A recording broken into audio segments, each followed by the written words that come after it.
It's that time of year again. Some festive holiday? Could be. Anniversary? Sure, why not? A night socializing with friends? Absolutely.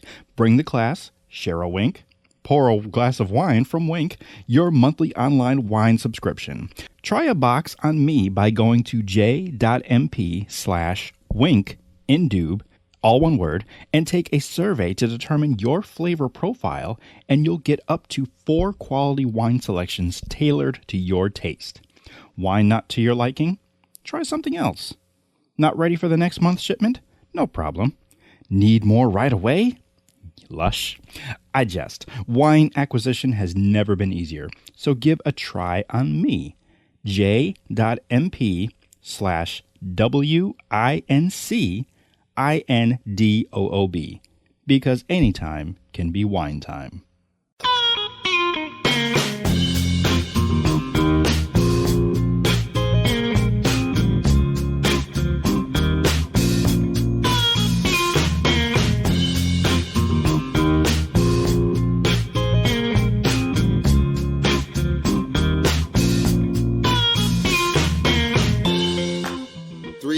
FX presents the Indu Podcast with your host, T. Sterling Watson.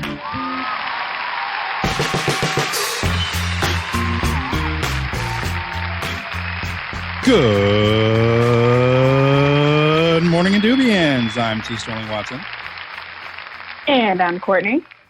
This is the Indu Podcast, where morning drive time meets late night talk show, and we aim to entertain, enlighten, and provide an auditory escape with knowledge and nonsense. Thank you for stopping by and pressing play. Also, Happy New Year! Happy New Year! Dun, da, da, da. Yes, Happy New Year. Kortney, to all lang syne, my dear, and all lang syne, and such, and so forth. It's still okay to say Happy New Year. It's still, I don't know, within the first week. I mean, we're recording on the 7th. I'm already breaking that, that wall, because we do that all the time anyway. So it's within the first week. I've actually written out rules for New Year's celebrations, which we'll get into a little bit later. But first, I do want to tell you about a coworker of mine who came up to me today to wish me a Happy New Year. But the way he did it, he just kind of came up to me almost as if he was about to start rapping to me. I feel like. Okay. Because he was like, "Yo, man, what's up? I mean, you having a good New Year? I mean, I hope so. Because if you're not gonna have a good year, I mean, we gotta get going with this good year." And it's just he just went on like that for like a good 30 seconds. But I'm like, okay, drop a verse. I thought, but it was. So he was behaving as his own hype man, and then like he was about to just drop some bars, like #bars. I was ready. I was ready for either for him to start beatboxing, or maybe he was waiting for me to start beatboxing so he could just start spitting. But the passion and the energy, I loved it. I'm like, wow, I think I'm really gonna have a good year because of the energy he came with it. Because normally when I see him, it's like he's just already kind of tired and like, man, we're out here, we're doing this again, same poop, different pot. I'm, cleaning it up because it's a family show. Yeah, thank you.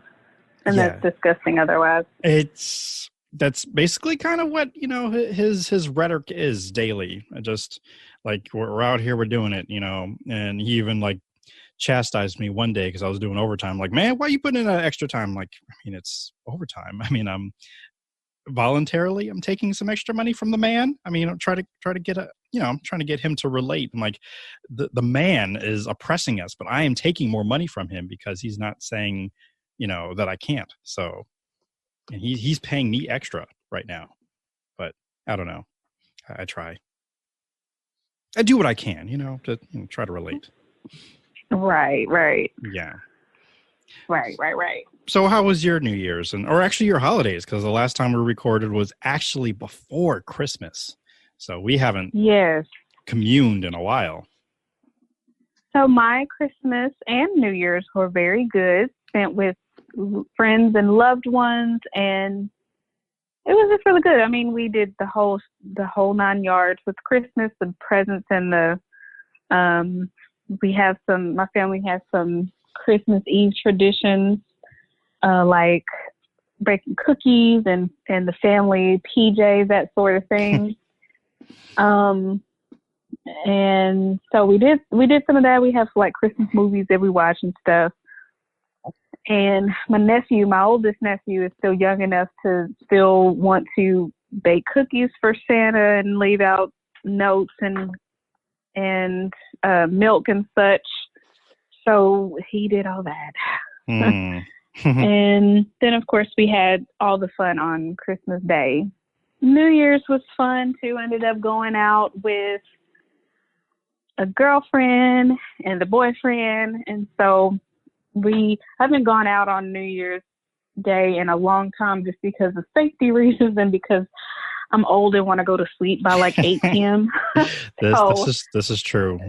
We've discussed this about ourselves, that we're like 83-year-olds already. So I'm 85 now. So right. I'm sorry, older now. So yeah, but I went out and it was pretty fun. I totally crashed when we finally got home. I think I like ate some junk food because I was like, oh, I'm so hungry, and then I crashed, and it was that. But it was a good time.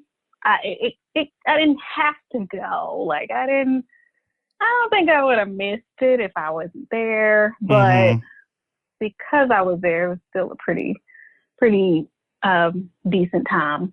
Right. So yeah. And we did talk about it beforehand. I'm not going to put you on blast, but just the whole debating whether or not you're going to go or not, and yeah, I'm glad that you went. Well, so that time of year is always really busy at work, and so it's pretty stressful. And I don't know. I just figured that my mind wouldn't be ready or right or willing for all of that. And I was right. It was kind of rough having to go out after like getting my butt handed to me all day, but I recovered the next day, so I got over it. And again, being 85, like once you're in for like the night, you're pretty much in. Like it takes a lot to get back out. Yes, but because I had agreed to this and I knew I was going, I already had mentally set that up in my head. So at least there's that. Right. Well, glad you went out. How was yours? I don't know. Christmas was good. We like my family, we tend to celebrate early, and I feel like there's other people that are starting to do that as well. Like instead of celebrating on the actual day or Christmas Eve, because there's actually a lot of people in the medical field in my family, so we can't necessarily always meet on Christmas or Christmas Eve because they might actually be scheduled to work. So we met the weekend before Christmas, and it's actually funny because my girlfriend as well, her family decided to also do the same thing. So we got to do like 2 Christmas parties in one evening, which was in itself pretty interesting. Kind of fun, but also just like, wow, this is exhausting. It's a lot of peopling and just being tired in out. one day. In one day, yes.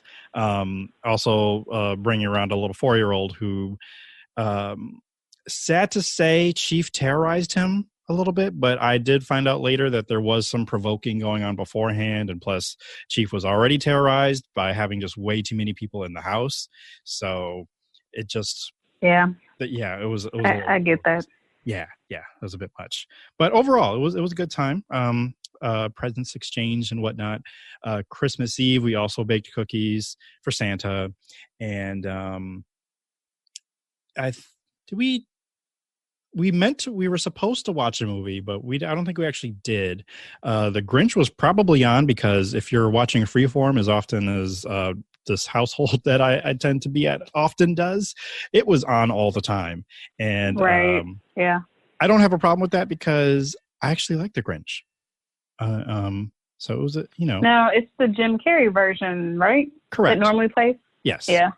The newest version of the Grinch, the animated one, I don't hate it, but I'm going to make a list, and we're going to come back to this list in a future episode. And this list is unnecessary films. And yes, and that would be one. Yes, this most recent animated Grinch starring Benedict Cumberbatch. That one is unnecessary, in my opinion. So, have you seen it? I have. I went saw it in theaters. I was like, eh. I mean, I was entertained, but I'm like, did we need this? What does this bring to the table that I didn't see in the previous two versions? And yes, there are answers to that questions, such as like we get to meet a little bit more about Cindy Lou Who and her family, and I mean, but we get that in the live action Grinch and Jim Carrey's Grinch too. So it's not like we don't see that. I don't know. Right. Well, see, I like that version, but I'm with you. I'm just like, who asked for this and why? Right. Because, I mean, his version, like, is how old? I mean, it's not old at all, but it's... I want to say 2000, I think. I could be wrong. Let me verify that right now, because I can hear the people already, like, that came out in such a... it was 2011. Right, exactly. It was 2000. You are correct. Ah, it was. Points. Good job. Thank you. You. So, it wasn't, okay, sure, it was 19, 20 years ago, fine. But in movie world, that's not enough time, in my opinion, to remake something or to make something again. I just, like, why are we doing this, folks? This is like Spider-Man all over again. I mean, at least with the original How the Grinch Stole Christmas, that was done, and it was a cartoon, of course, but it was in 1966. So many decades, and it was only a short film, it was only it was a TV like 30 special, minutes. So yeah. Yeah. So I can kind of see making a live action version, updating it and making it a longer thing, even though Jim Carrey's The Grinch is not my favorite. It's creepy to me. It's like, it's creepy, and it's just, I just don't like it. And I hate that one song, Where Are You Christmas? Like, go away. Why? I just don't like it. So I blocked that out entirely. As often as that movie was on, I don't remember it. Like, I don't think we've ever even seen it. We haven't watched it like full through, but.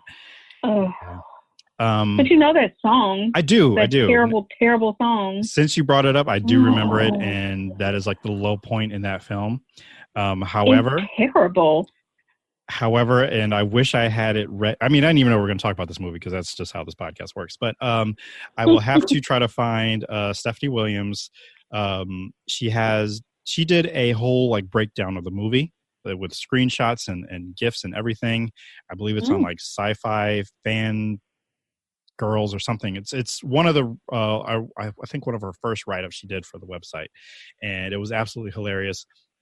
And this is the mere fact that she also was like you and not really a fan of the movie, but around like the time that she started rewatching it and doing this article for the website, I think she got converted into actually becoming a fan of the movie. It's got another one. And I mean, I've already admitted I am a fan, and I even told her, I was like, well, now that you're on the good side, why don't you do yourself a favor and check out the Busta Rhymes Jim Carrey song that they did for the movie. So yes, it is a work of delight. And I'm almost ashamed that I didn't include it on my own Christmas playlist that I try to publicize every year. Like, hey, I've got a Christmas playlist. It's the official Indoob Christmas playlist, which I do add to every year. But for whatever reason, I haven't added that song. I'm not entirely sure why. I guess because there is a whole mood I kind of go for. Like, this is something that I feel like this playlist could be played like in a Starbucks, and that's the one song that will throw everything off. Like, what's happening? My latte is now being disturbed by this. I mean, it's not a bad song. It's just a different vibe. That's all I'm saying. Yeah. So, yeah. I mean, you're not going to hear any of the Chipmunks Christmas songs on there either. Nothing too crazy. No. Grandma Got Run Over by a Reindeer, which I actually hate that song, so I'm not going to include that. It's pretty terrible. It is. But if you like terrible things, and I know we're about to get into this, but if you like terrible things, you would love that song. Yes, but that's just terrible on a different level. Just like irritating. Like, ugh. I cringe at that one. I cringe at Santa Baby. Oh, I hate it. I love that song. No. Yeah, tomato, you know. That is a rotten tomato. I don't like it. Get it out. There's fire. Yes, there's one other one, but I can't remember what it is. But that's fine. Yes, The Grinch. That was on. And that's probably what we were watching. I also made... Did I make it that night? Yeah, I did make it that night. I brought my air fryer over and I made ribs for everyone. So nice. Yes. Speaking of air fryer, I got one of those for Christmas, and I used it for the first time this past Sunday on my food prep day, and I freaking love it. I'm so glad you've come and joined us. I'm going to have to share my I've got a spreadsheet of basically I want to call them recipes because that's basically what it is. It's just the time and like, you know, if you need to flip it or if you need to do anything, the time and temperature. So I will share that with you. Yes, so. Share it. Because I am a fan. You know, I got an Instant Pot too. I didn't get that. That was my Christmas present to myself. I see. But I love it too. So I have joined 2 new families this holiday season, and I couldn't be happier. Very nice. I haven't quite got on board with the Instapot because I'm still not quite sure the purpose. So what? Well, talk. I guess we'll have to talk. Even though someone has kind of told me like, oh, okay, I see. I don't know, but I am such a fan of the Ninja brand that if it can come under the Ninja title, then I might get it through them. I know Instapot is its own thing, and Amazon is like the #1 seller, especially when it comes to Prime Day. But I haven't like seen the light just yet for that. Man, if you like an air fryer, which is all about, you know, frying your stuff in a more healthy way and in a relatively quick way, the Instant Pot is in a similar vein, all about ease, and it's a great like dump and go thing. It's like you can use it as a slow cooker, but it's a pressure cooker where you know, where certain foods will take you 2 hours to do, like chicken. I know that doesn't take you 2 hours, but maybe 30, 40 minutes, depending on what it is. I mean, you can dump that stuff in there for 15 minutes or less and get the same thing. So it's very quick. It's great for if you, like I love to food prep, and it helps me do my meals where I can just prepare everything, dump it, walk away and do something else and not have to babysit it for a couple hours or, you know. Now, this first time I food prepped with everything, it still took me about the same amount of time just because I'm learning to use these new appliances.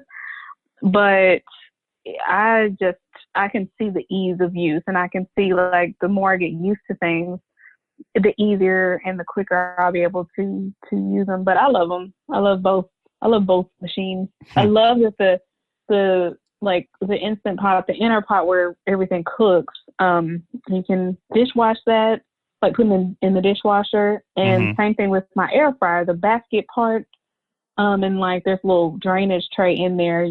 That stuff can be dishwashed. Like machine dishwash. That's amazing. Did you know that? Well, it does depend on the brand, and the brand that I have, I actually don't know if I can do that. I normally just wash it by hand anyway. So, and I will say this, I think it also may depend on maybe the brand, but I may have already messed some of it up by using an aerosol kind of spray. The spray. Yeah, rather than doing some kind of oil spritzer. So I learned that after the fact, but I try to, tell that to everyone as I preach the gospel of the air fryer. So to make sure that they do that. Is it starting to chip in there? That's what I've heard will happen. It is. But I mean, it's not too bad because it's not like that goes onto the food itself, because it doesn't. Right. And most of the chipping is happening in the basin part of it that I'm noticing. So, and more than likely, this won't be my only air fryer. So I probably will be getting another one in maybe a year or so. So yeah. Because I mean, air fryers are good for maybe like 2 or 3 people, and not like for a whole bunch of people. But if you do want to make a bunch of food for a bunch of people, you may need more than one. So Oh my gosh, yes. yeah. So yeah, I'm Mm-hmm. already putting that in the atmosphere. So yes, air fryers. We definitely will talk more later about them. And I'm so happy that you have one now. So you know now my excitement of why I kept talking Oh about my it. gosh. It's so amazing. Yes. And I've only cooked one thing in it. wait until you make some chicken wings. It's gonna be great. So well, I made catfish, and I'm really pleased at how it turned out. Yeah. I am yet again upset of the distance between your house and my house because they turned out really well. I'm very pleased. I want you to stop talking about it because I'm upset that I cannot have any right. Yeah. I'll send you a picture right now. Dislike you. I already dislike you. It's okay. You'll be all right. You need to see the goodness of my cookings. So hungry. Well, I mean, we're going to talk off mic anyway because we're going to project some stuff in the future. There's a question that comes up regarding travel and such, but we're going to get into that a little later. I do want to talk about I didn't say what I did for New Year's, which was right. Our church. We usually have a New Year's service every year, but we did something different this year. We had a bit, what I'm calling it more of like a variety show. And yours truly was the host of such show.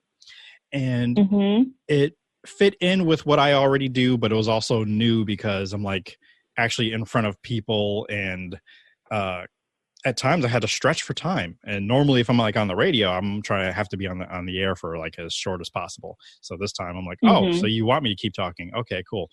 And I actually performed a brand new poem that I wrote, which I will share to some capacity, either on the podcast or Patreon. I still haven't figured that out quite yet.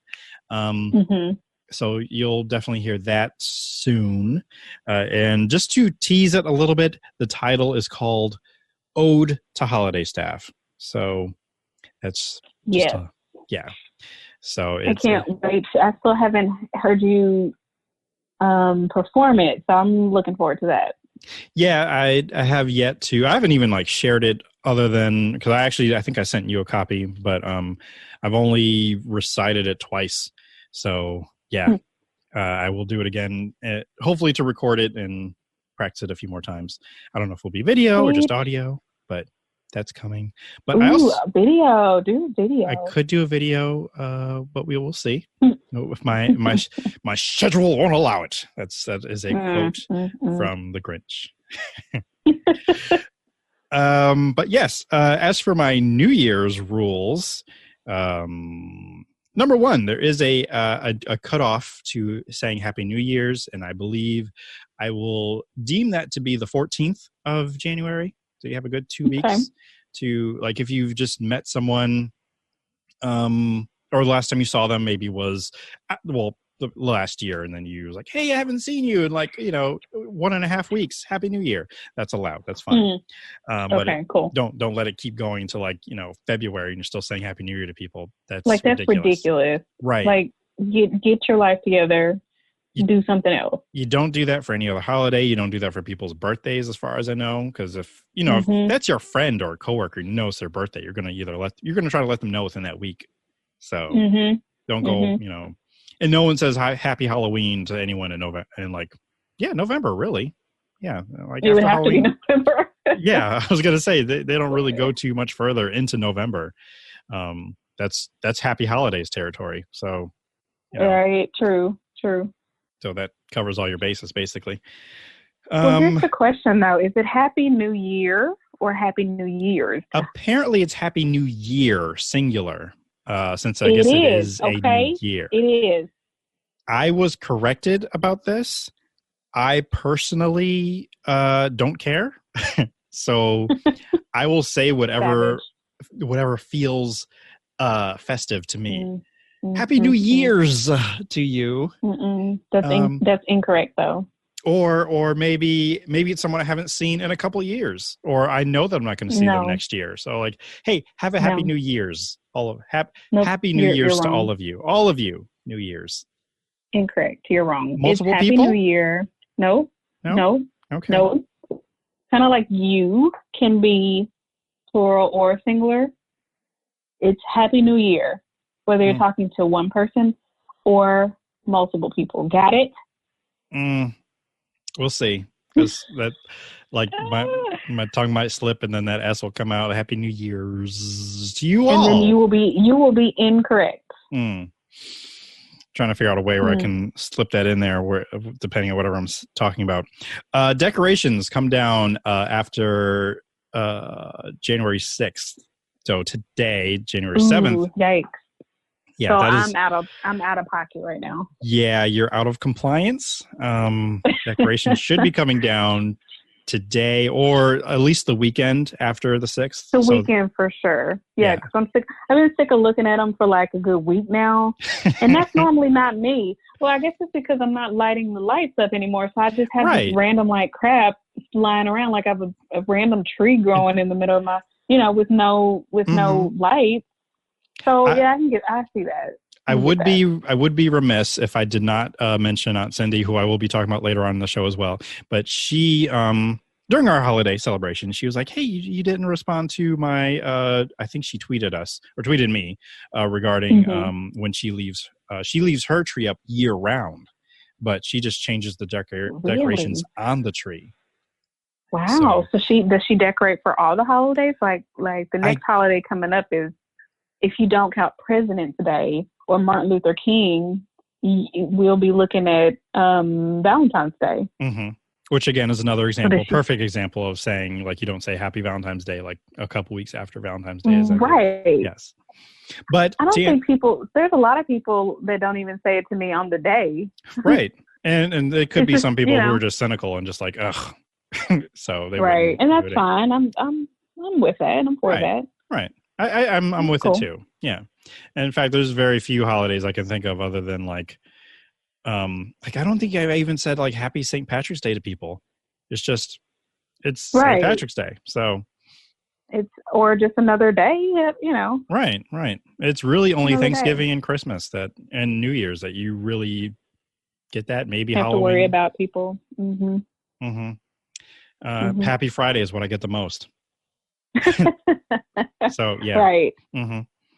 But to answer your question, I think she told me that she does decorate it like throughout the year, depending on like whatever the holiday is. And it's not a big tree, and it must not be, because I've been to her house several times and I've never noticed it. I've never been there during Christmas time. So I'm sure by then I definitely was like, oh, there's the Christmas tree. But she does have other, like, if I'm recalling correctly. See, right now, all I can think about are her comfy couches and her Prince poster, which is not even in any remote room. It's more of like in a hallway somewhere, but it's just really big. So that's why I can't quite recall her Christmas tree or gear tree. I don't know. What is a Christmas tree called when it's not at Christmas time? A pine tree? When it's literally a year-round tree. Right. I don't know. It's a I don't know what it is. I'll come up with a name later, but she needs to tell you, since it's her tree. This is true. And she probably has, and it's probably a tweet that's been lost like within the mentions, and I would have to dig to find it. My next rule is not necessarily a rule, it's just something I have to state as a fact, that black-eyed peas are gross. So bite your tongue. I know it's sacrilege to say, and I will actually admit, I did go to my second family's house and or their parents' house, and I had a spoonful of black-eyed peas, because it is tradition, at least in a black household, to have black-eyed peas for prosperity and good luck and all that stuff. So I've actually learned some new facts. It's actually black-eyed peas and collard greens. I didn't know. That or cabbage. I've heard. I know we do cabbage. I did not know either one. I just knew about the black-eyed peas and like, it's gross. It's ground up dirt in bean form. I don't want it. Then I heard from LeVar Burton, not personally, I wish, but I heard that it's also, you have to put a penny in the pot to cook with the peas, the black-eyed peas. Oh, really? Ew. Yeah, exactly what I said was ill. It's disgusting. Unsanitary. Yeah. that It's is like, not, do no. you know where that penny has been? Like, even if you got No, it you fresh from the don't. mint, gross. You Gross. still don't know where it's been. Like, Right. ew. No, thank you. Mm-mm. You can keep that Nope. tradition. I don't want any parts of it. But No. I mean, I've heard like have money in your pocket, stuff like that. Have money in money your on the first? pocket. Yeah. Hmm. Yeah. Have money in your pocket. Or I think a variation of that, or maybe the true form of that, is have money in your pocket so that like the first doorway you walk through on the on the first, that means you'll have prosperity and such throughout the year. Something like that. Wow. Listen, I don't know. Yeah, I know. that's a bit much because first I have to make sure I have pants and then put money in the pants. And it's like an outside door, not like going to the bathroom and you close the door and then, oh no, I just walked through a doorway. No, like a doorway and an outside, So this happens after midnight. So you say like you're already out. You should already have money in your pocket. So that way when you leave wherever you are. Okay. Yes. And it can just be $1. It didn't have to be much money, but you just need to have money in your pocket or in your wallet. Mm-hmm. Money on your person, basically. Money, yes, on your person. Mm-hmm. Okay. That's new, but okay. I'll go with it. I'll go with it. You haven't heard that one. I haven't. An old one. No, I have never heard that one. But that one's, I like, okay. All right. Not bad. My number 4 rule. It's hard to call this a rule. I don't know. I just made the fact, but I'll explain. Resolutions are trash. And the reason, and yeah, I think we can agree on that because they're garbage. They're garbage. My reasoning is because if you're going to set out to do something, just do it. Like, you don't have to wait until the new year. I get the new year being like, oh, it's a new start, new me, new freshness. It's like a brand new slate. New year, new me. Right, exactly. And I mean, if you want to join the gym and it's like June 8th, then join the gym on June 8th. Yeah. So you don't have to wait until the new year. I feel like people do the whole gym thing because like they just had a whole like month of festivities. Gluttony. Yeah. It's glutton. Yes, basically. Yeah. So, I mean, January is like the gym's favorite month anyway. That's when all the memberships start and a lot of people end up forgetting, a couple of weeks. In fact, Dr. Phil, who is, I guess, some kind of doctor or whatever, he stated, I don't know why I was watching a show. It wasn't by choice, but he said that I think only 8% of people actually follow through with the resolutions, and people tend to forget them by the 12th. So, yeah. I can see that. Because we're, a week almost? Well, yeah, we're a weekend. And the weekend is, so the 12th is going to be this coming, 5 days from now. Right. And by then, life would have gotten back to normal. Right. I would imagine. I mean, it feels like it already has, like at work. So, yeah. Yeah. So if you went out to join a gym, or even if you like, I'm going to join the gym and you still haven't yet, you're not going to. So I don't think it's that bad, but I do think though, like there's specific things that I put into place. They're not resolutions. They're just new goals. But I specifically chose some of them to put into place like a couple weeks before the new year, simply because I didn't want to, I needed to go ahead and put them into place then, not wait for the new year. I did use some of that new year energy to kind of get a kickstart on those things and some other things, but there's no reason to wait, no good reason to wait. I started some stuff a couple weeks ago and I'm still going strong. So it's, and that I feel like I got a fresh, a jump start on things. So right. And I feel that's what makes the difference too. Like if you've got like a goal set and you start putting things into place before New Year's even kicks off, then you're on something good, rather than wait until the new year. It's like, okay, now I'm going to start, building this house, where you could have been starting to gather the materials back in like November or December. So, yep. So yeah, that's the main difference. my last rule is more of a, again, I don't really want to call it a rule, but I want to add a new song to the very short list, in my opinion, of New Year's songs that are out there, other than Old Lang Syne. Like, I really can't name too many other ones other than What Are You Doing? What Are You Doing New Year's Eve, which normally plays during Christmas time, which, I mean, it's a good time to play it because, like, hey, it's Christmas time. I don't know what you're doing in a week.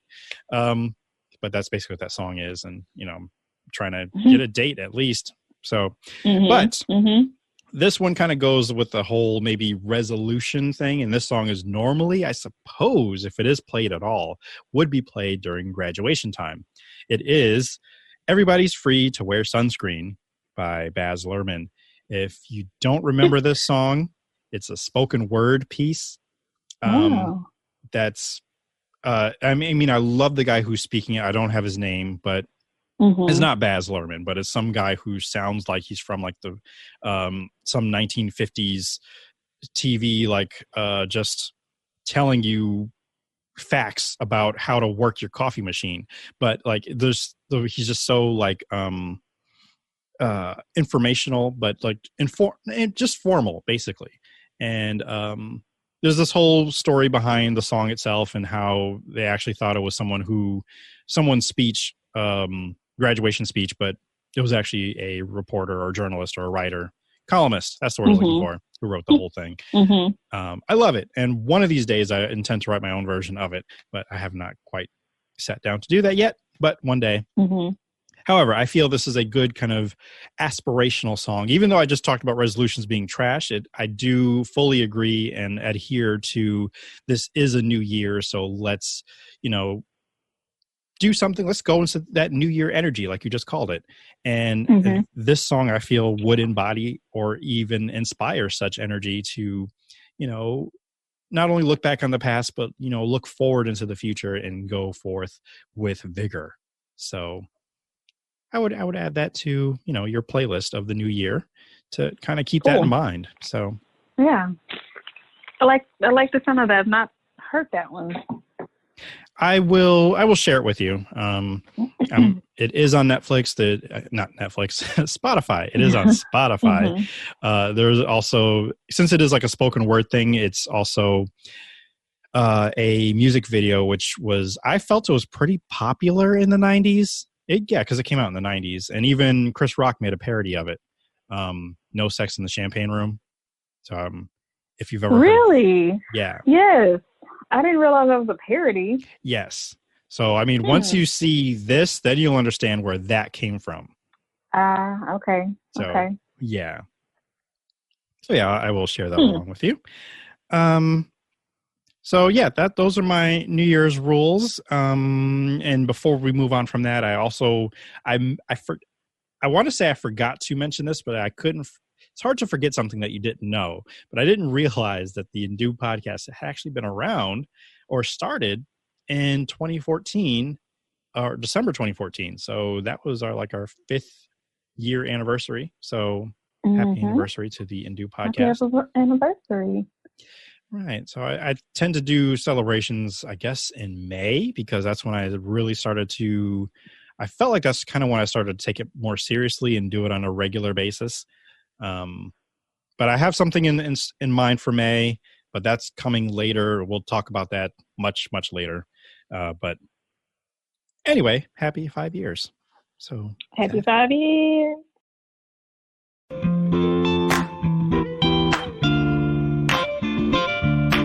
The Undo Podcast. What's up, Indubians? You know what I hate? Yes, mushrooms. And yes, I also hate things with glitter on them. It gets on everything forever and ever and ever. Stop it now, please. I also hate paying so much money for car insurance. That's why I switched to Root Insurance. I was paying nearly a farm's worth with some general insurance, and some progressive company quoted me even higher. Truth be told, I feel I'm in better hands with Root Insurance. Plus, I'm paying so much less. How do you get in? Go to j.mp/rootindube. That's j.mp/ROOT-indube. And sign up. If approved, you'll get $50 off. My little special gift to you, because I love you. But please, stop with the glitter.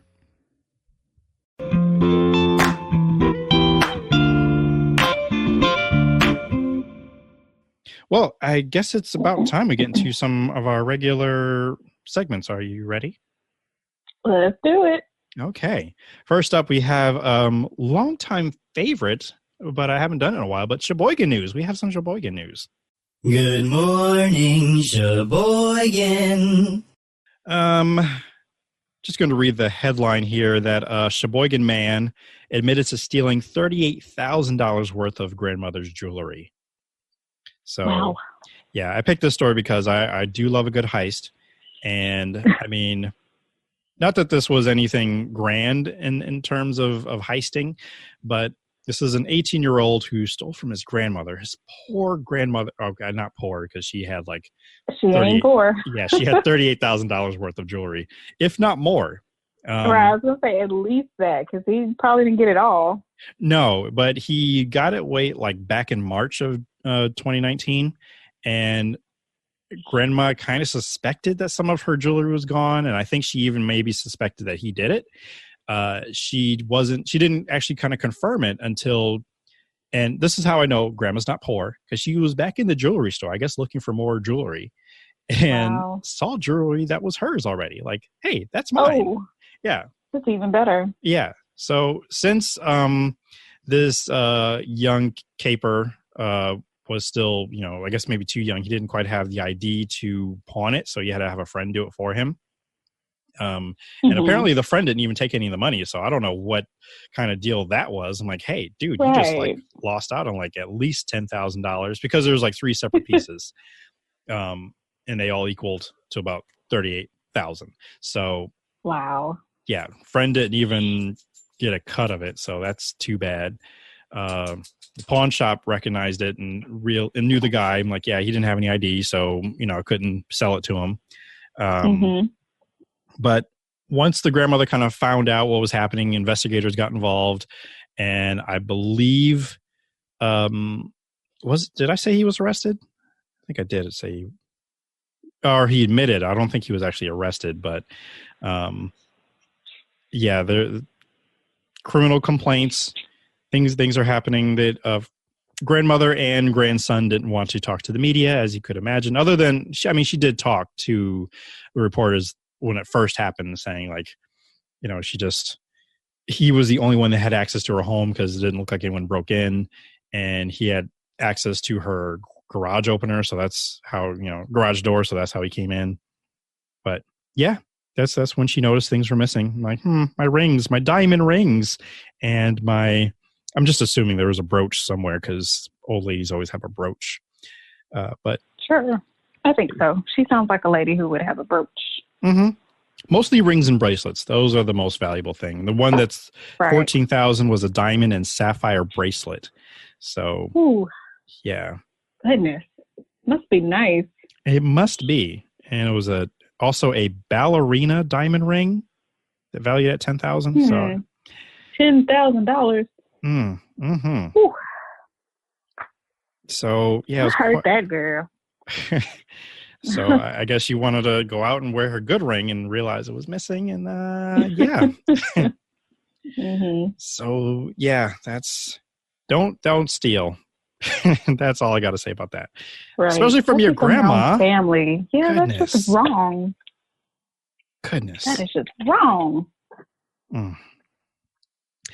Moving on to happier things. Black History fact. Black History. Black History. Black History. Black History. Facts. This is not so much of it is a fact, but like just a highlighting of the why am I blanking on what this is? It's like my favorite of like Black history, the Harlem Renaissance. And the fact that what I didn't know, and I'm just skipping ahead, is how and why it kind of ended when it did. And that is, let's see, with the onset of the Great Depression, as organizations like the NAACP and National Urban League switched their focus to economic, political problems facing blacks, They switched it to that. Okay, that's what it was. So basically, it was the Great Depression that happened that swept America.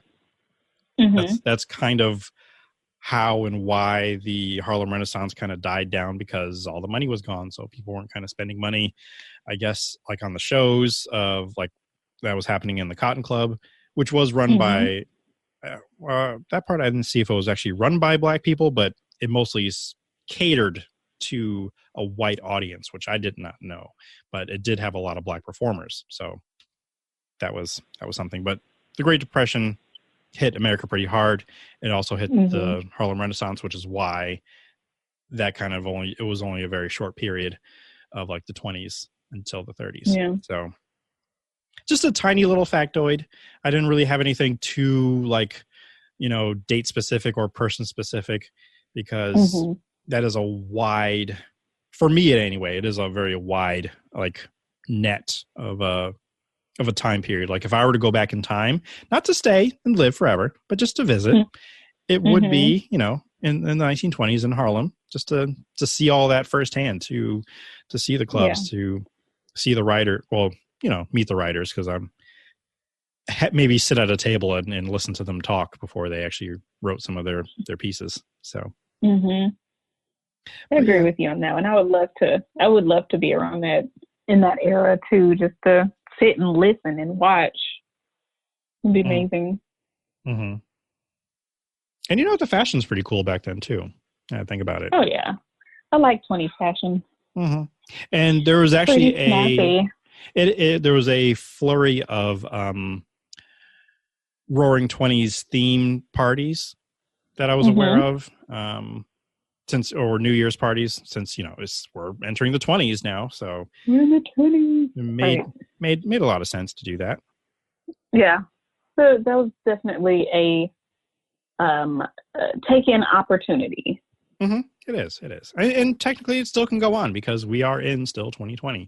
Right, for 10 years.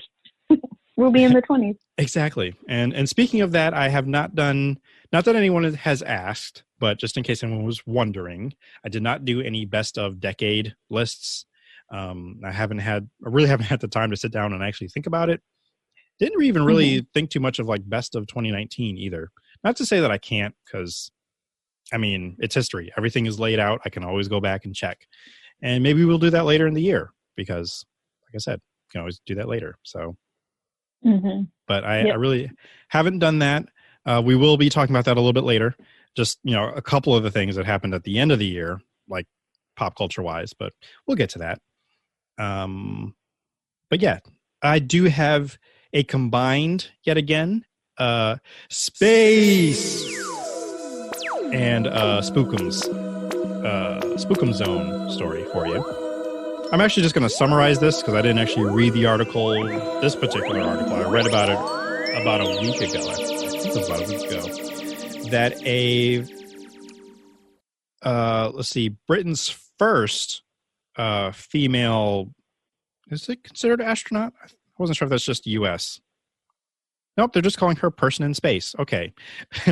Helen Sharman became the first British person in space, because cosmonaut is people that are from, like, I think, Russia or Soviet Union. I don't know if they even still send people up there anymore.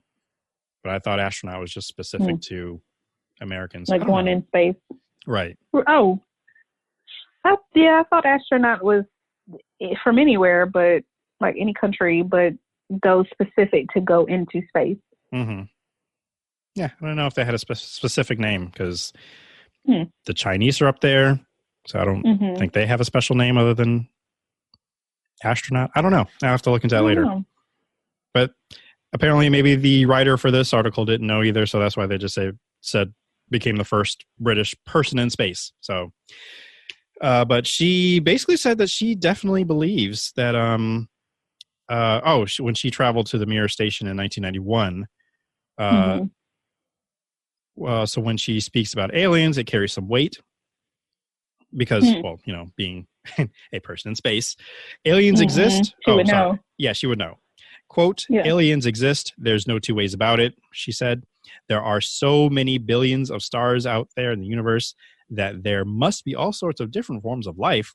Will they be like you and me, made up of carbon and nitrogen? Maybe not. It's possible. They're here right now, and we simply can't see them, unquote. I like this lady. Yes. So, yeah. I mean, I can't disagree with her, really. Yeah. And I can't disagree with you not disagreeing with her. Yeah, I mean, I just feel like the universe is just too big for us to, I don't know. The likelihood of us being alone in the universe is so absurd to me, just because it's so big and it's constantly growing. It makes, to me, more sense for us to share it. And I like the idea of they may not be made up of, what she said, carbon and what? Nitrogen, like us, because that's also making really huge assumptions that we're the center of the universe and everything looks and is like us. That makes sense to me. I do agree.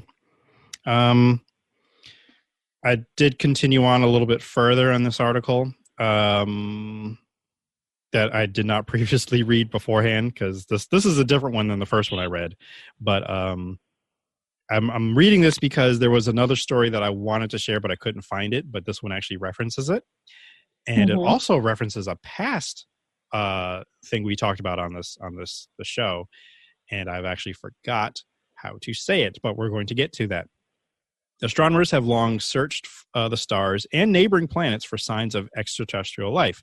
When the interstellar comet Wow passed through our solar system in October 2017, its bizarre behavior caused some scientists to postulate it might be an alien craft. There's also the mystery of the fast repeating radio bursts astronomers only recently discovered. So that was the other part that I forgot. Then I thought I saved like the website and like, okay, I'll remember to, talk about this like in a future episode, but I cannot find the link, but it is here. So that could be a future topic to discuss. But yes, life could be out there, could be talking to us, could be like, what is wrong with these people? But I don't know. Or maybe we might be thinking they're ghosts. Who knows? Ooh, I like that theory. Yeah, that literally just came to me. Like orbs or something. Right. Well, I've heard of that. I've heard that theory before. Maybe it was on a show or something. I don't know. I think it was a show. I think maybe that was Doctor Who, and it was one of Tennant's first episodes or something. I don't know. But I think it was something of that nature where because they had traveled back in time and Charles Dickens was in there. Was one of the characters, and so he wrote about ghosts in A Christmas Carol, but I think the ghosts because they were seeing ghosts, and but they came to find out they were like other beings or aliens or something. It was something of that nature, and it just made sense. So yeah. That does remind me that it's been a while since I've done a Doctor Who watch, but yes, I think I do remember that episode too. So I do like this theory. Even got a little bit of chills there. Okay, we are going to move on. See, I try to do these spookums things to spook you, and this time I think I might have spooked myself a little bit.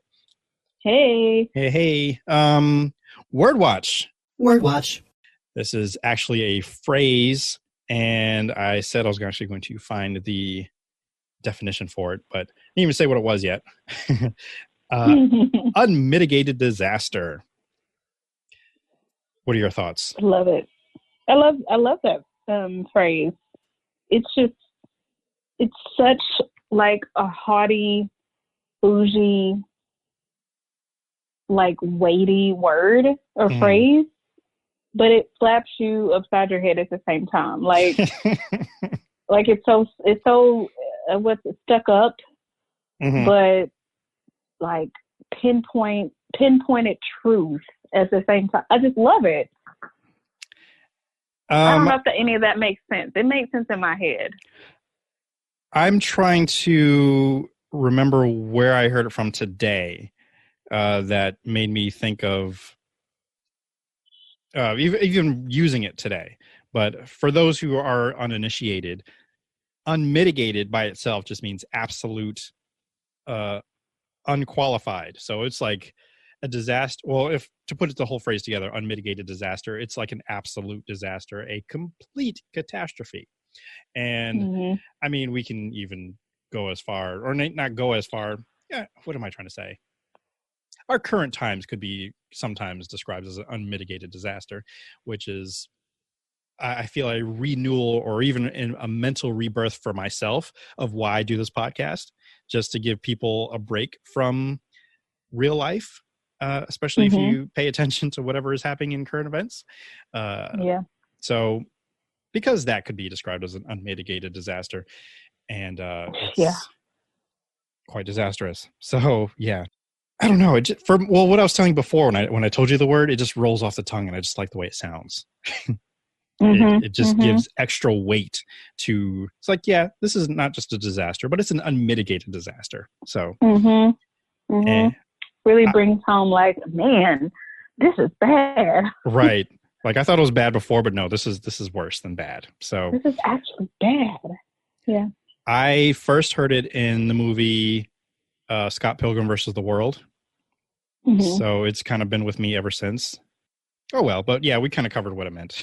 So unmitigated disaster. That is your word for it today.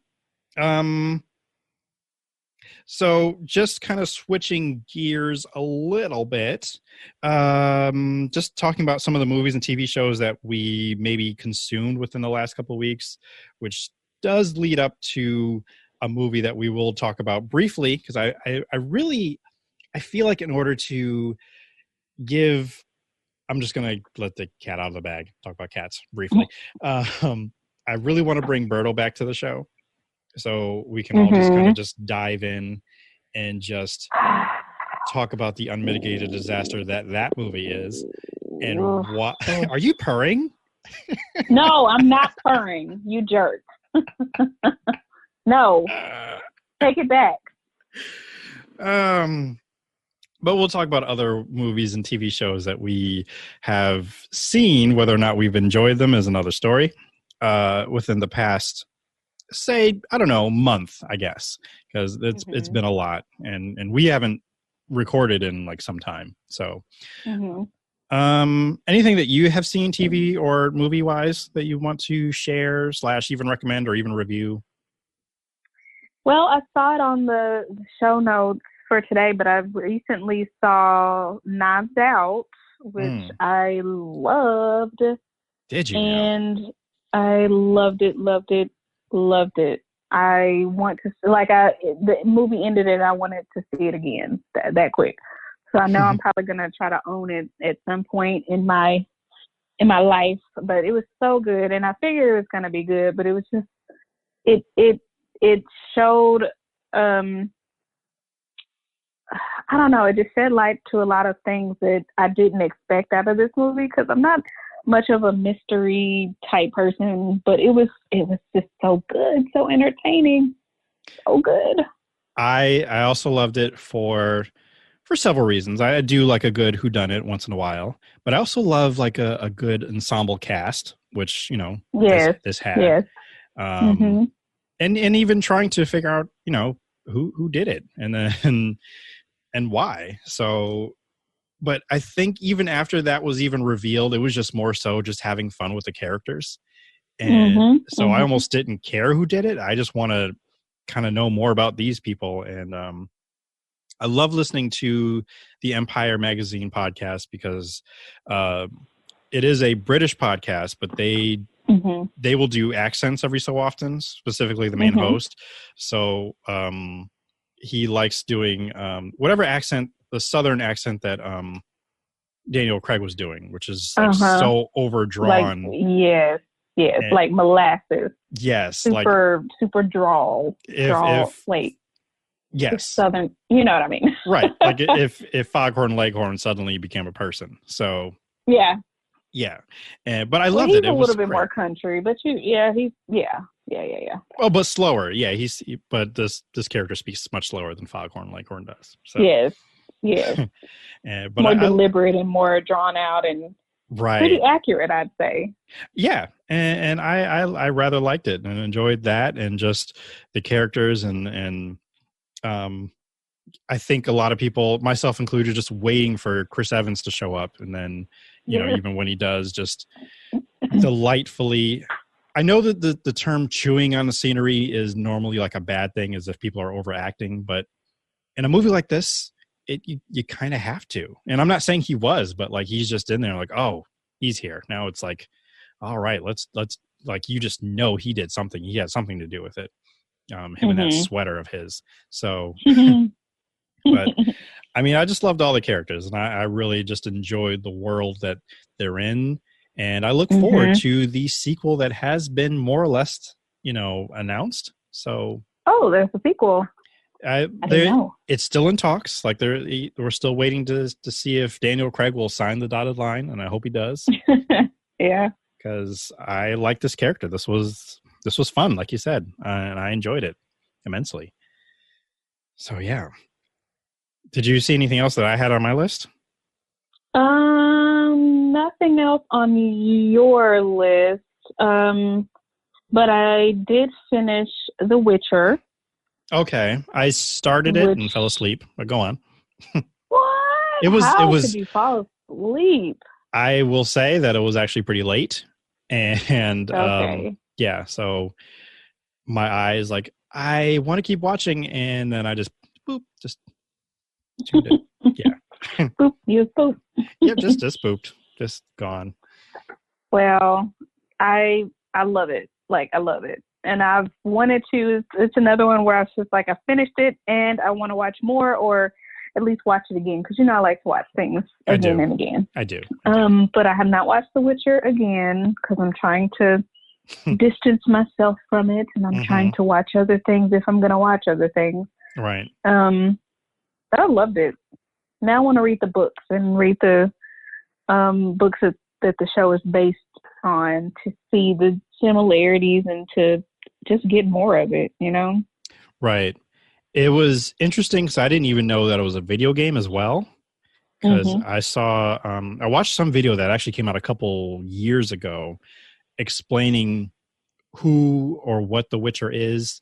And again, this was prior to the show, so it didn't really make any reference to it. And it was interesting. So it was enough of an interest for me to like, okay, I will get back into watching it at some point. I just don't know when, because again, we just get bombarded with so much content that I just have to make the choice when to watch it, or when to find time to watch it, rather. So, right.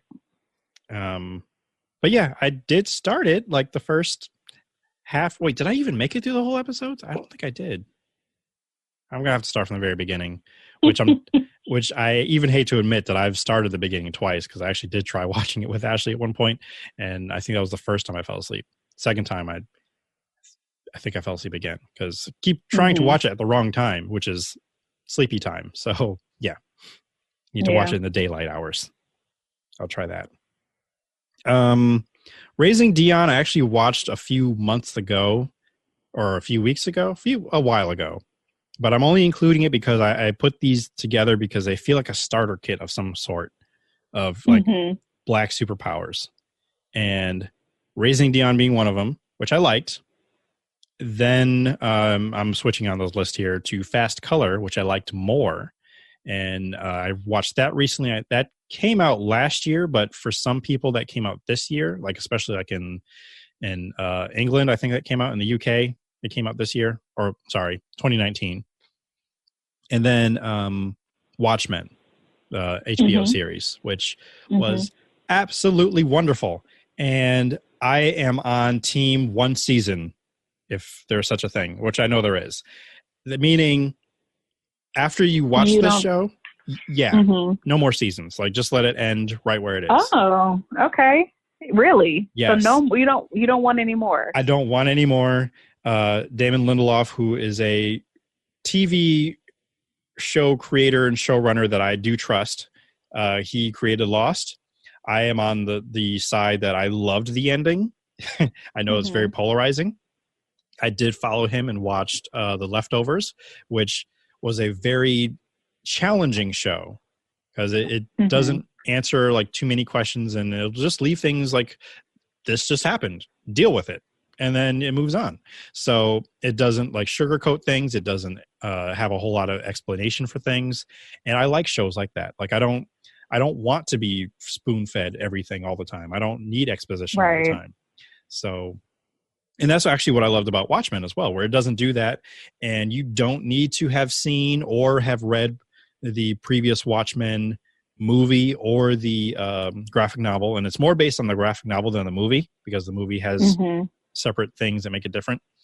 And that becomes apparent in certain episodes. But again, you don't need to know or see any of those things. It helps.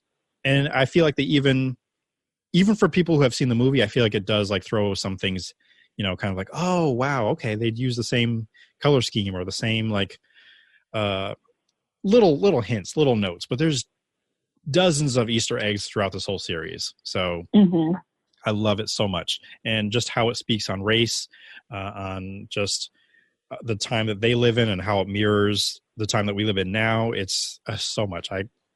I intended to do a special Patreon podcast episode about it, possibly with La Black Creative.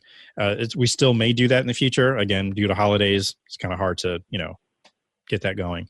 So I did watch that, and that's a show I would watch again probably as soon as possible. So, and I know I've recommended it to you. So whenever you do watch it, I expect to get a whole bunch of text messages from you like, oh my God. Yeah. So I'm looking forward to those.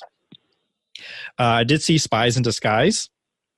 Not bad at all. It's a nice little escapism little movie. And Will Smith doing his thing in the animated form. And also Tom Holland being his cute little... I forgot he was in there. Yeah. So he's the other main character, right? Correct. Yes. Gotcha. And it's nice, you know, bring the little kiddies out or go by yourself, whatever. Just it is a good time at the movies. Like I feel like there aren't maybe too many people seeing it or talking about it, maybe because there's like much bigger movies that are out right now, but it's not bad. I rather enjoyed it. And I may have mentioned it on the podcast before that I saw Charlie's Angels, but I just included it on the list it's like, oh yeah, that movie existed. It's not terrible. It's also on the unnecessary list. So, and it's for the same reason that you stated earlier. Like we just had a Charlie's Angels movie or franchise like less than maybe 20 years ago. And there needs to be like a cap on how long it can be before we decide to reboot something or revitalize something. So yeah, if it was maybe another 10 years, maybe then I could see like, okay, maybe. And I jumped and skipped to go to Rise of Skywalker now to say that I've seen it twice in theaters. I rather enjoyed it. The first time I went to go see it, I saw it by myself, but I sat next to this man who he felt things. I think by halfway in the movie, I heard him crying. Oh. Yeah, so I'm like, poor guy. And I think by the end of it, he was like full out sobbing, and I almost wanted to give him a hug, but I'm like, you're a stranger. I don't want to touch you. Oh, right. So, yeah. My empathy only goes so far. But he truly was a fan. Not saying that I'm not a fan, but I think he was like one of those that like wow, that really meant something to him. And I agree. I even felt a little emotional by the end, or some certain scenes actually. And it felt really satisfying. Like, just like, this feels like a really good conclusion to this saga. As we all know, there's been a whole bunch of controversy that's come out since. Things happening behind the scenes, and even J.J. Abrams kind of admitting, hey, stuff, okay, maybe not him personally, but people close to him have said that, you know, things didn't go according to his plan. And that sucks. But we can only judge by what we can see. And I'm saying we as like content creators, we can't be like slaves to the fans. But I've also learned that once you release something, it now belongs to the fans. So deal with it. I liked what I saw. I had a good time. I went second time, enjoyed it again. My experience was a little bit different because it was the first time ever I've been hushed by people. Somebody Because pushed you? twice. What? Yes. What did you do? I went with Ashley. So we went to go see it because she hadn't seen it and been, yeah. So we went and, I will admit it's possible the time that we were hushed, we may have been a little rowdy because, Ashley is a fangirl. She loves Star Wars. And we may have been trying to whisper Wookiee noises to each other. So okay. So that may have been a little too much for the people next to us, who I'm just going to call Karen. So you can kind of just imagine who you want. Just a generic white woman if you want. And she was kind of motioning to me, and I didn't quite know exactly what for the craziest reason, the way she was motioning, I thought she was like, hey, could you watch my stuff? I'm going to be right back. But no, she was like, hey, could you keep it down? You're a little loud. Or you're just too loud or something. And it may have been something else that we may have said, but just little comments that we make to each other because watching a movie, it's what we do. Right. And it wasn't too obscene. I was like, well, maybe sometimes my voice is a little deep when I'm whispering and she feels it vibrating other than the vibrations of the actual movie theater we're in, because we're in the expensive movie theater when you actually pay $20 a seat. But hey, I am an AMC like A-lister, so it's free for me. But I can tell these people, they must have paid some money because they got like a large drink and a large popcorn. So like, we're out here in the movies and you're making all this noise and blah, blah, blah. So whatever. Meanwhile, sometime later, Ashley gets a text and it's from her mom. So she checks it really quickly. I will say, yes, the light was pretty bright, but I'm trying to kind of motion like, hey, might want to put that away because it's like super bright. Yeah. And then all of a sudden, Karen's boyfriend and husband, I don't know, I'm calling him Chad with a soul patch, but he kind of just like leaned to the far side so make sure that I could see him. And then he just like dramatically put his like finger to his lips, like, kind of telling me to, shush. So I'm like, wow. Okay. And I'm like, so I kind of just like, all right, cool. It's all good. And, we're quiet. I'm like, and he just had this look of disgust on his face as he just sat back in his chair and like, wow. And wow. They had a really rough day. They did. I'm like, or something. Yeah. Like God forbid she actually had an emergency and had to go, take care of like her kid or something. Cause I mean, right. Or, something else, of anything else. Sorry to sully your experience, and imagine if we were actually just really big fans into the movie and just, expressing our excitement of the movie itself, and you're going to sully our experience because you want it to be quiet. Yeah. People suck. They do. People really suck. They do. But that was I've never had such treatment in a movie theater ever. Goodness. Yeah, that's pretty crazy. Yeah, but I mean, it was what it was. I'm like, whatever. But we still enjoyed ourselves, and I don't know. I think I heard some other sobbing, not from them, not from these, crispy crusts of people. So, but other people enjoying themselves, laughing and giggling, and oohing and eyeing. But it had been out for like a week. But I'm pretty sure some of these people, it was like second or third time for them. Right. Yeah. Good movie. I enjoyed it. I say everybody else, see it for yourself. If you haven't, form your own opinions. There are reasons why scenes are missing. Don't forget, we lost the beloved, oh my God, Carrie Fisher. And I was about to say, wow. Well, I almost called her Leia, but I wanted to use her actual name. But we did. So some of her scenes had to be altered and kind of omitted because not everything was there to make a cohesive story. So that is why like other scenes might seem a little jarring, and plus Disney being Disney wanted to say, no, we don't want this, we'll take this out or change this. So that's Disney being Disney. Yeah, but overall I enjoyed myself, so that's my 2 cents about it. Where other people are just out in the streets with pitchforks and like there's other things to be mad at. But go ahead, do your thing. Right. So, yeah, that's my message on Star Wars. But hey, we're going to move on to one of my favorite parts that we haven't done in a while, and that is letters.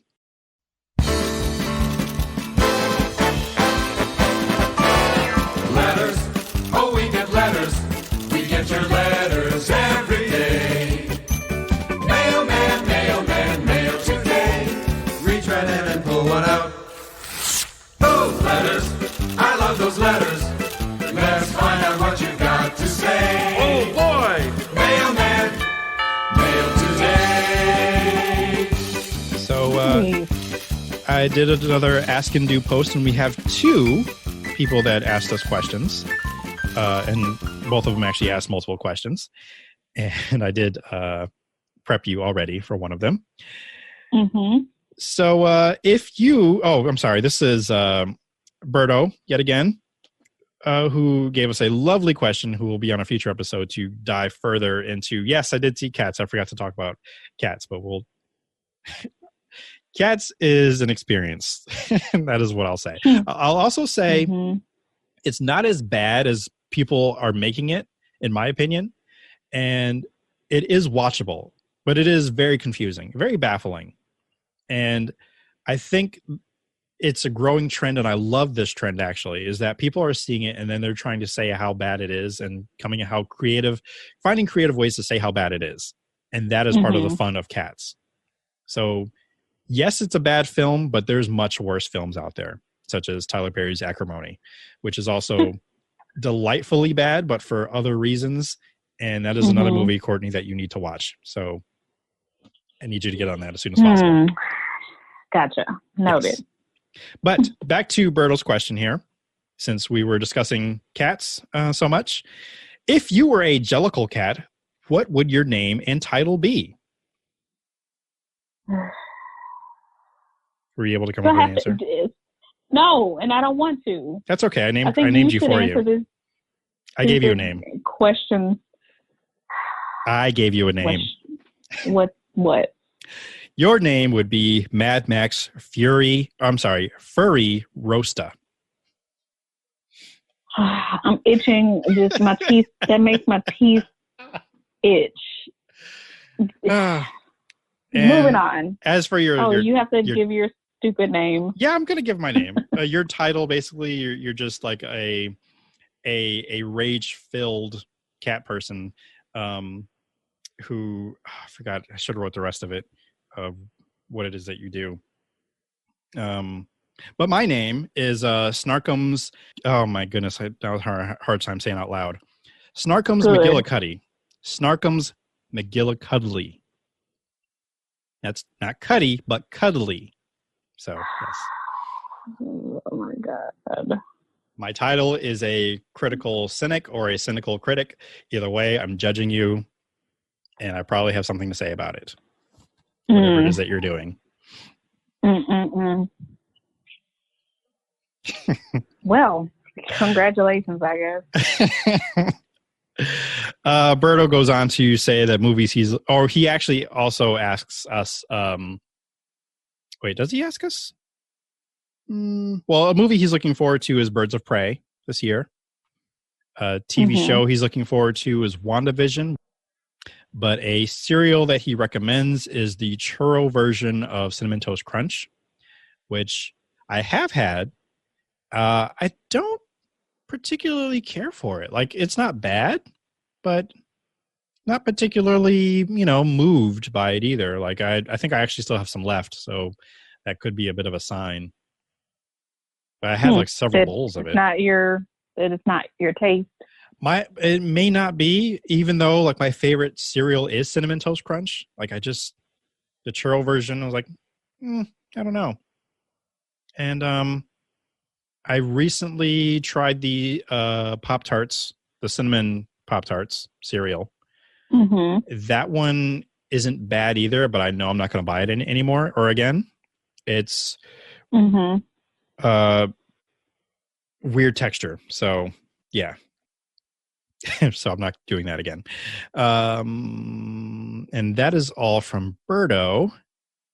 Aunt Cindy chimed in also with a question. What music collaborations would you like to hear? And next trip you plan to take in 2020? So you're definitely more of the traveler, so I'll give you the trip for 2020, if any. So I have 2 trips semi-planned to Georgia. I think they're actually both Atlanta. So somehow that happened. One is just a personal trip, and another one is for work, and they both happen to be in Atlanta. So nice. that's all that's planned. Maybe some other trips. We'll see. We shall see. I do want to get to Atlanta too. Got people out there, but also only driven through Atlanta. I've never actually gone and visited. I don't have any trips per se. I wanted to try to get to DC. I still want to, so I just don't know. Music collaborations I like to hear. I actually literally had an answer for this earlier today, but I do not remember what it was. Probably John Legend and Sarah Bareilles, other than Jesus Christ Superstar. But I don't have any other answers besides that right now. I have to think about that one. And that's also why I wanted to give you the questions early, so you had time to think about those if you had any ideas, Kortney, for that. I'm not a big, into the music thing. Of course I like music, but I don't really care. If about collaborations and things. I just kind of, I don't know. Just take it as it is. Yeah, I'm not too picky with my music, so I'm also not somebody who sits and waits for albums to drop. I get excited when new music comes, but my focus is more so movies and TV shows right now, not so much music, or when a new book series is coming out. So music, of course I love it.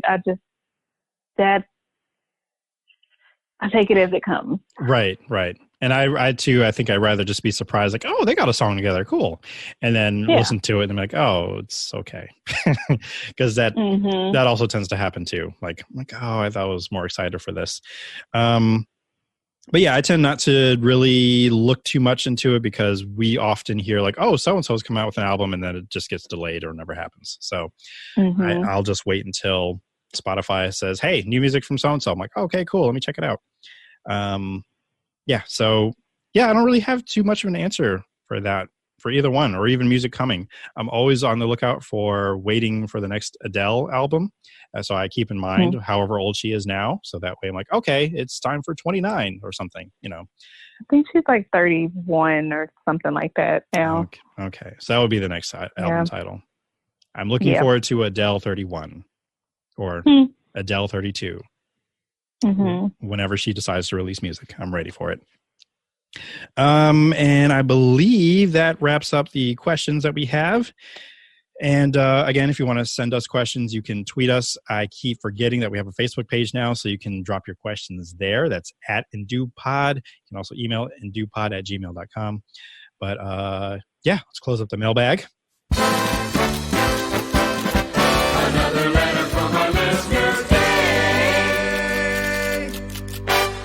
All right. You have any shout outs or things, stuff?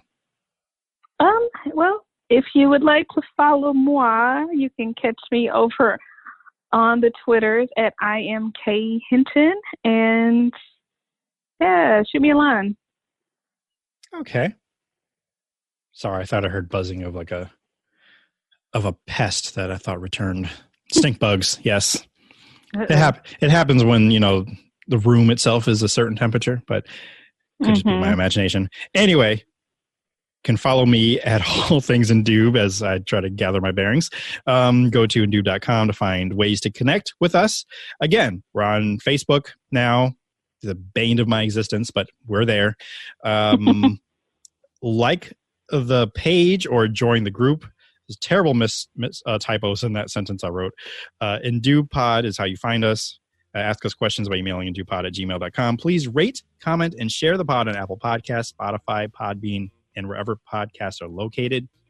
I haven't checked the comments or the ratings on Apple Podcasts, but I will do so as soon as possible just to see if there's any comments there, just to see what the ratings are. Please, that does help us. So please do that. Thank you. Thank you so much for supporting, listening, stopping by, and pressing play. Tell someone you value that you value them. Live without regrets and live for the folks you love. Please wash your legs, your face, bottoms of your feet, the undersides of your dishes. I almost misread that as the undersides of your dreams. So please wash the undersides of your dreams. Heck. Yeah, I don't know what that means.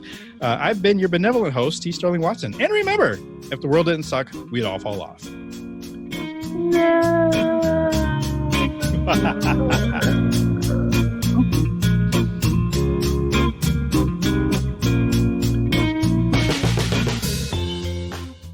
The Indube Podcast is recorded in a studio somewhere on planet Earth. The Indube Podcast is part of the Indube Network, and if you'd like to get in contact with the Indube Podcast, please email indubepod@gmail.com. That is indubepod@gmail.com. You can find the Indube Podcast on Apple Podcast, Stitcher, Google Play, and of course Podbean, or wherever podcasts may be procured. If you'd like to find out more information, please visit indube.com, where you can find our store, the blog, and of course our Patreon if you'd like to support and donate and find more perks and fun things to listen to and watch. For Chief, DJ Joe Daddy, Bilford, this is T. Sterling Watson signing off. Thank you so much for listening. Use your words, Chief.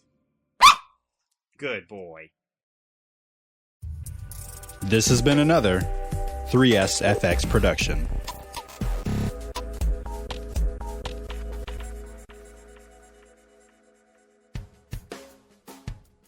Hey, dear listeners, just a gentle reminder that you can support the Indube Network by subscribing to the Indube Patreon at patreon.com/Indube. But hold up, Sterling. I keep hearing about this website. What is Patreon? So glad you asked. Patreon is a membership platform where subscribers can pay, fund, or donate to creators for content. In other words, if you subscribe for a small monthly fee, you can get bonus podcasts, reviews, videos, and just awesome extra goodies from the Indube Network.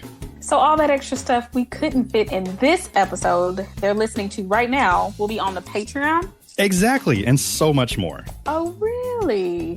Well, where does my money go? Well, podcasts cost money.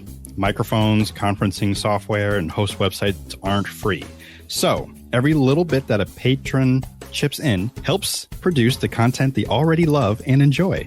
And for your contributions, based on how much you give per month, will unlock more perks to be enjoyed that are created specifically for patrons. Okay, that sounds pretty good. So where do I go again? Patreon.com/Indube. Browse around. Some posts are free. Most are $1, but you're free to do more and you will get more. And we at the Indube Network will certainly appreciate the help keeping the studio lights on. That's for sure. And thank you to the patrons that are already supporting and enjoying all that extra bonus content.